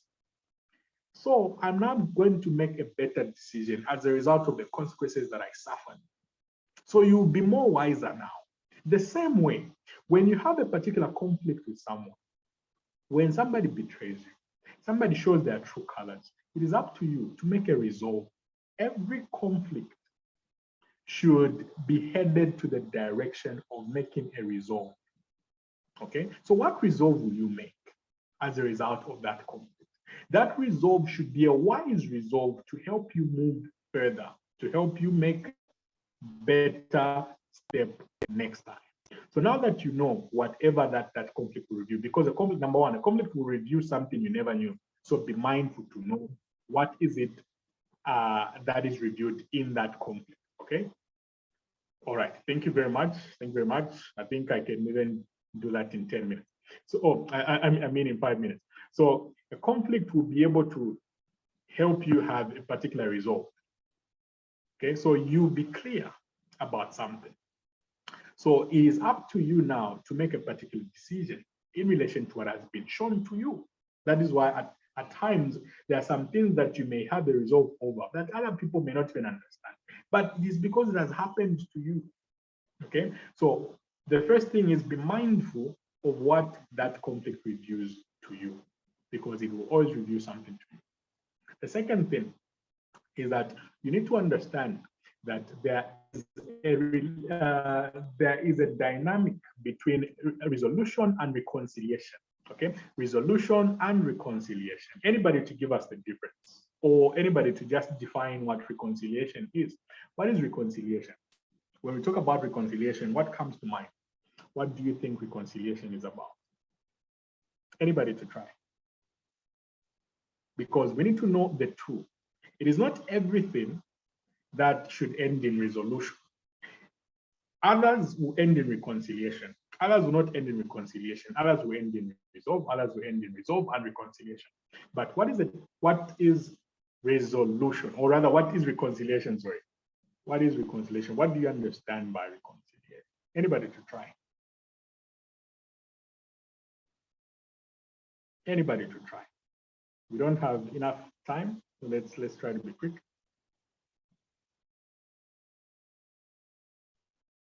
Anybody to try? Oh, sorry, I can't read well. Okay, so yes. all right. Reconciliation, to me, I understand as a way of getting back together when there is a crime has been committed. You get back to the normal, the way things were. Like Christ has reconciled us through Christ, we have been reconciled to God. So we have been amended to the same way the relationship was initially before it was broken. Amazing. Good. Good. So reconciliation has to do with restoration, right? Okay. Reconciliation has to do with restoration. That's good. So getting back to the way things were, uniting again. Okay. But when it comes to resolve, you realize that oftentimes you just simply have to resolve something by confronting the challenge, confront the problem, confront whatever it is that was an issue. So how do you do that? Number one, don't finger point. No, don't finger point. Okay? Don't blame the other person. Never. When you want to resolve a conflict, don't go there with your hand like this. No, no. Remember, the other fingers are pointing back at you. So meaning you're the problem already. So the second point there, as we are understanding the difference, the dynamics between resolution and reconciliation, that we need to know that blaming, don't go in there blaming, never blame. Go there seeking to understand. Okay, go there seeking to understand what was the situation from the other person's point of view, because that is what blinds us. If we don't know the situation from the other points of view, we are going to be biased. We're going to be, self-righteous. We're going to be, judgmental. So it's important that we go in there with a listening ear. Don't blame, but try to understand the other person, understand their situation, and understand the place that they are in. After that, deal with the challenge, not the person. Okay? Deal with the challenge, not the person. By that, I mean, when you approach or say something offensively, because oftentimes when you are dealing with the person, you're likely to say something offensively because every person wants to, defend themselves. Why? Because here's one thing that we need to understand. We judge people based on their actions, but we defend ourselves based on our intention. So we are blinded to what we may have done. The fact that you mean well doesn't guarantee that you will act well. So you may mean well, but you will act wrong. It happens a lot of times. Some of the conflicts a number of us have gone through is because, yes, we meant well, but we acted wrong. Our approach was wrong.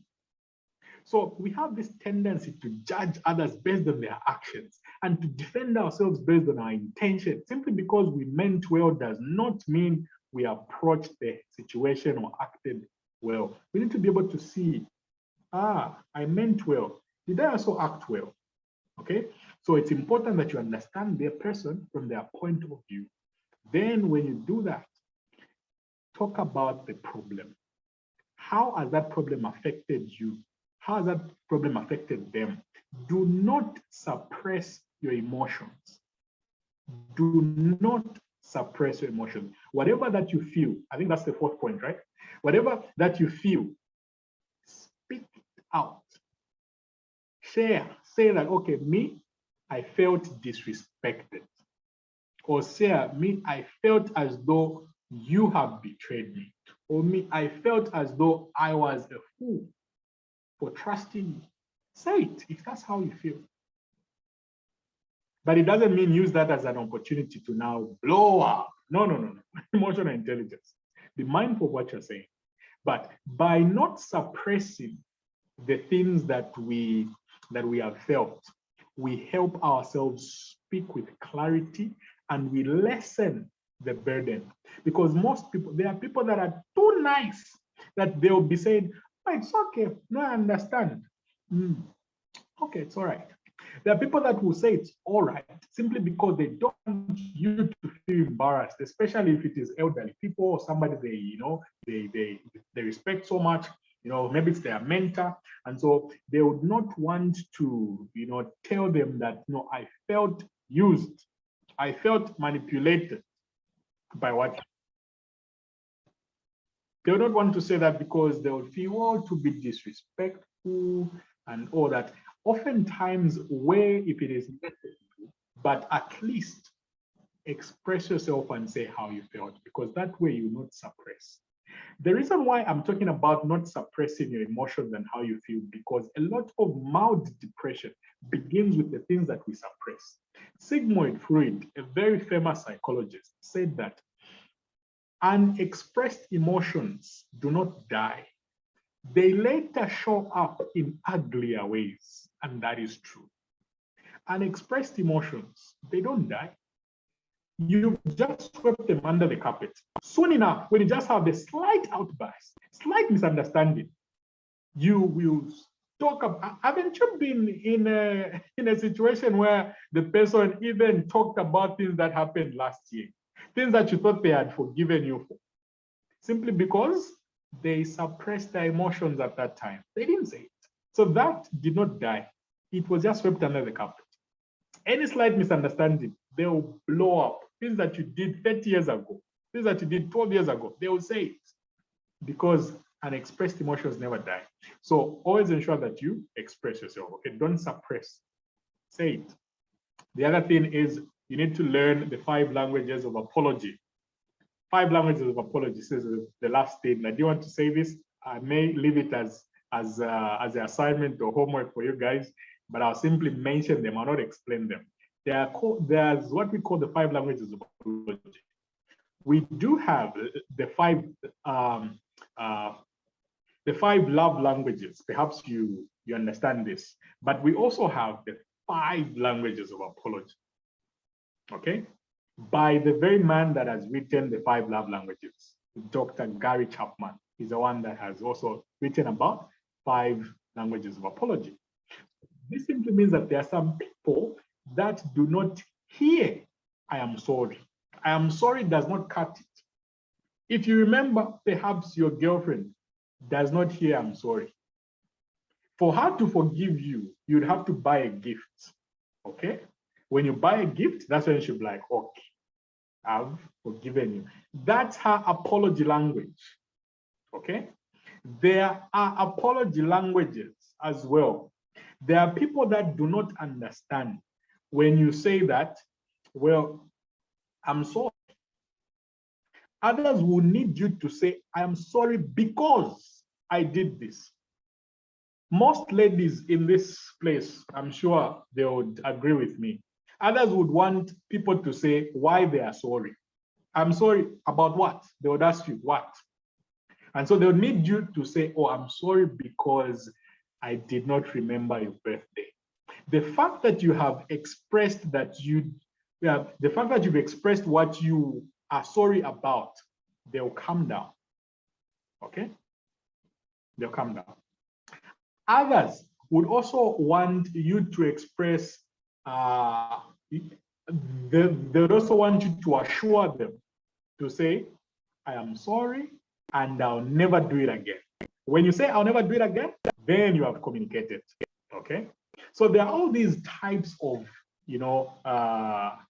languages that people communicate about. If you don't say, I will not do it again, to these people that have this language, then you haven't apologized. They will still be expecting you at some point to mess up because you never said you never mess up. Okay? The fact that you haven't told them that I'll not mess up, they'll still have it in their mind that you are going to mess up again. Because you never told them you never mess up again. And that's just their language. All right. That is why most parents also have this language. They want you to say, Daddy or Mommy, I'll never do it again. Okay. So they're just different apology languages that people communicate with. Because of that, it makes us more emotionally intelligent and emotionally mature. So look up the 5 languages of apology on Google, you'll find them.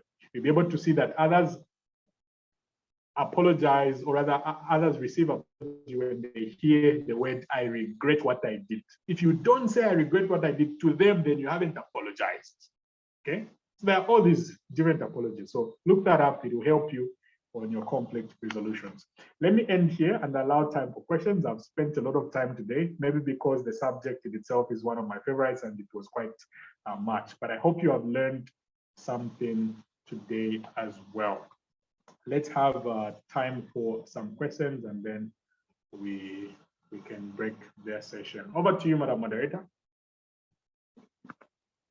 All right, thank you very much. So just a small request for those that might have other things that they need to attend to. We are so sorry that Dr. Clinton has taken a long time exhausting on this topic, which I feel like is important and broad. So for those that are busy or have anything, you are free to leave. We'll record the session. And for those with questions, you can stay back and ask the questions. Thank you very much. You can just raise up your arm or just unmute yourself and start asking the question.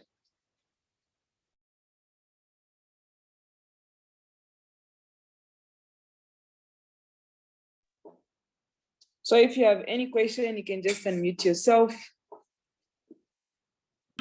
Okay, I think we have the question in the comment section.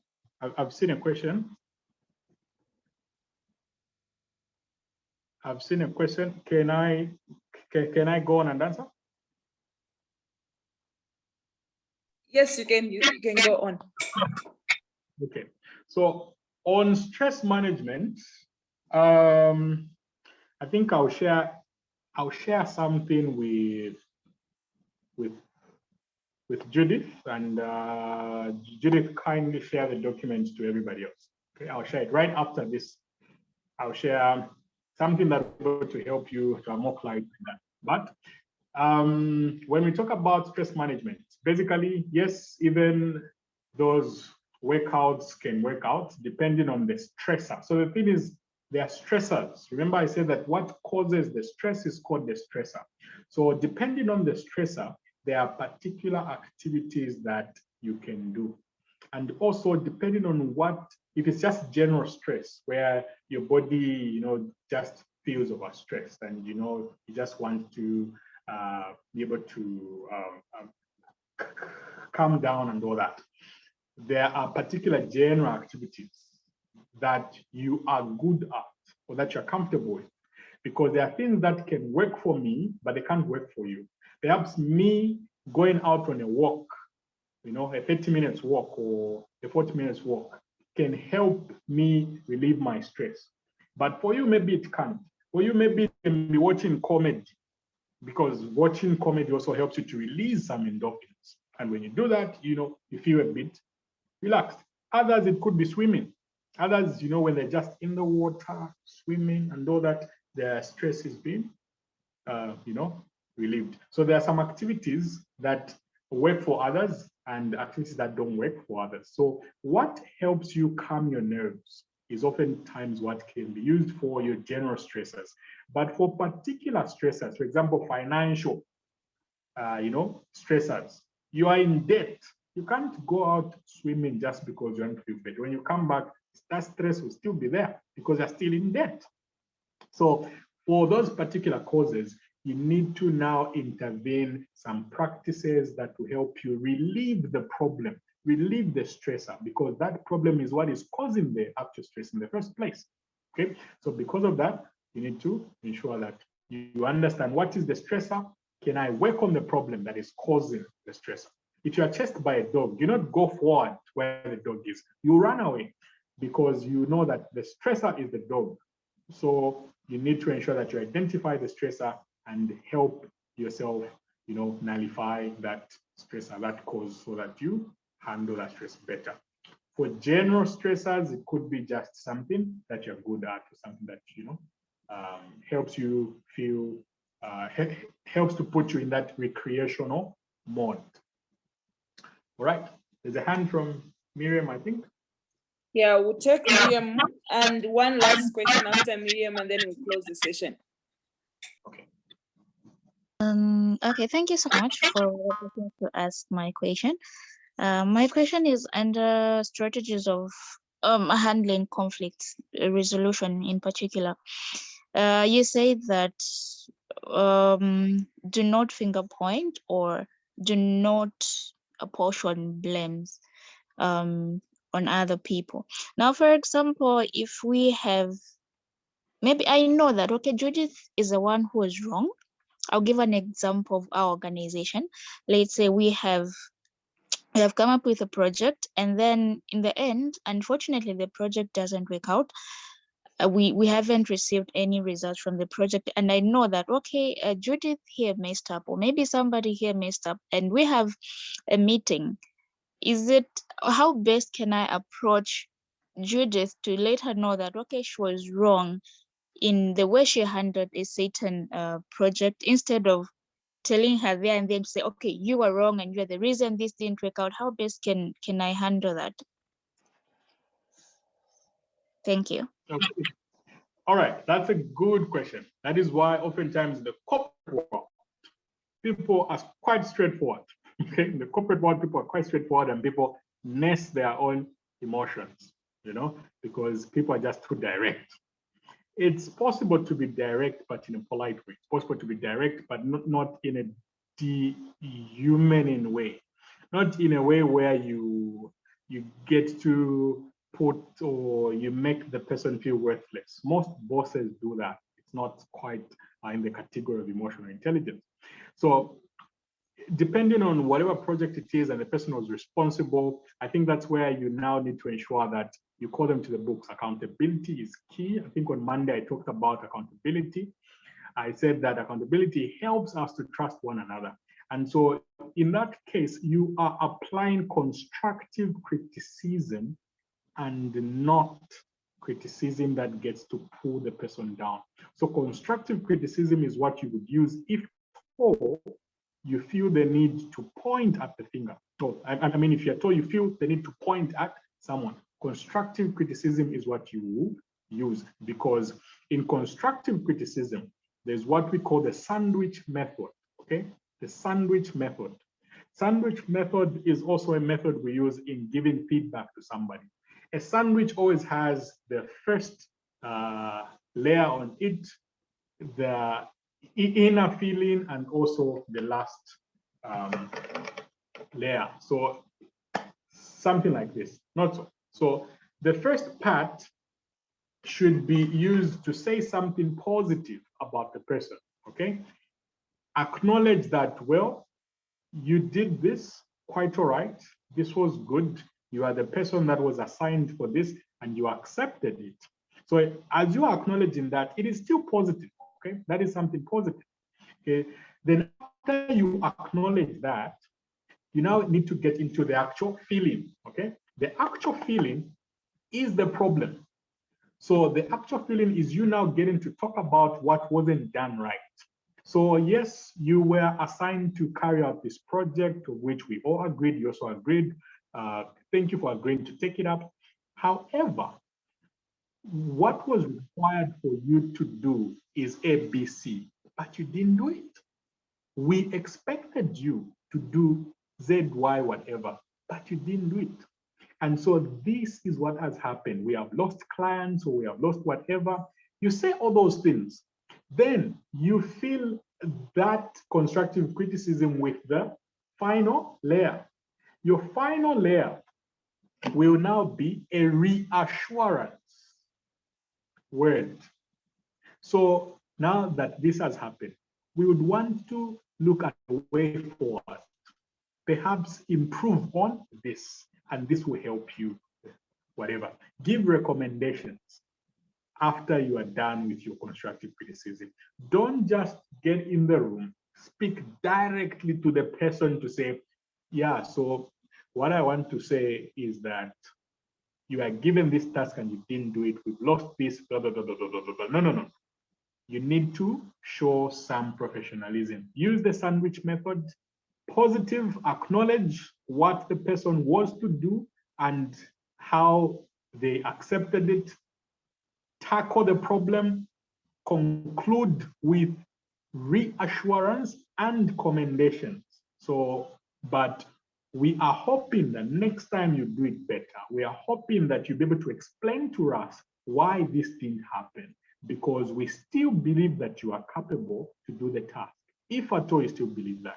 Okay, so that's called the sandwich method. It helps you to not completely water down the person's competence, because you still need this person in the organization. I hope that answers your question. Thank you so much. You're welcome. All right, I think you can just take up Innocent's question, which is in the chat box, and then we can close afterwards. For those that have other extra questions, you can post it in the group, then we'll send it to Dr. Clinton. And yeah.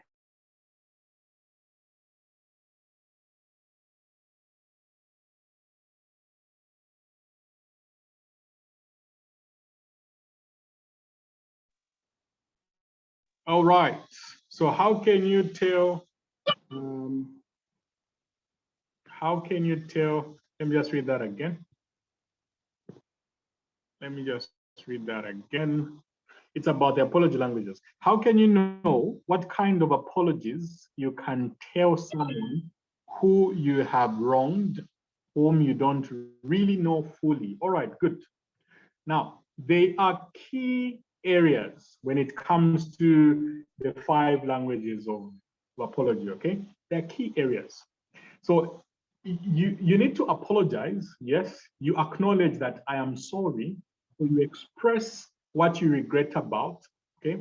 You would end up at least speaking 4 or 3. Now, from the list, okay, there are key areas that I feel every person at least needs, depending on the relation. If it is a co-worker, okay, you would not need to buy something for them to, show that you've apologized, unless you have a particular close relationship with them. If it's somebody that you work with, maybe if what you wronged them was something like breaking something that is in their possession, okay, something that is theirs. If you broke something that is theirs, well, you may need to buy as a way to show that you are sorry. But if it is just a mere conflict or something, a disagreement, express that you are sorry and say why you are sorry.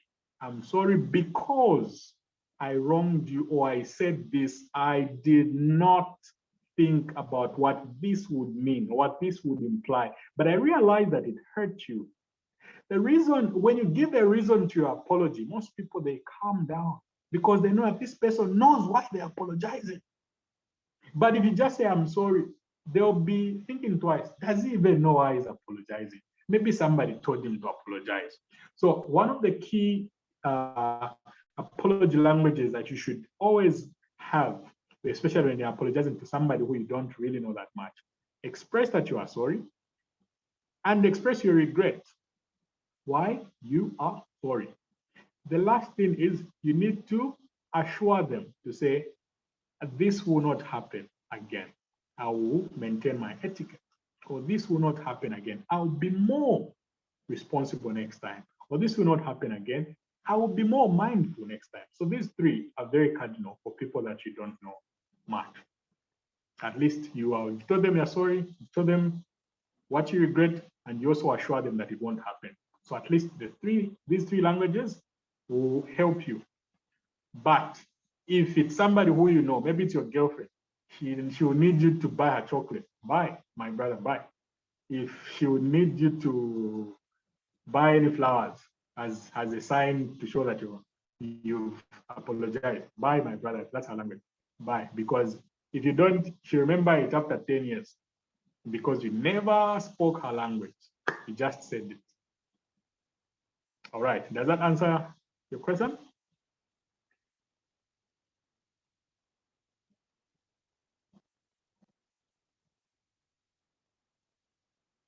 Hello?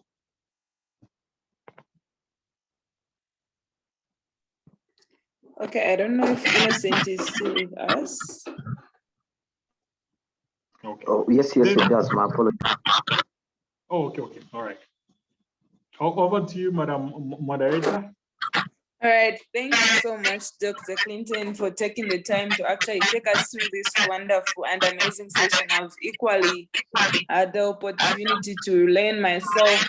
And thank you so much for those that stayed with us till the end. I really am grateful. And I will share some of the content that he has spoken of, like the 5 languages of apologies. I still have them, so I will definitely share with the team. So thank you and good night. Thank you very much, and good night, everyone. Was glad to have been here. Hopefully, get to see you soon someday. Very soon. Yeah, No, you'll be hopefully. seeing us very soon. All right. Thank you very much once again. Have a blessed night. Okay.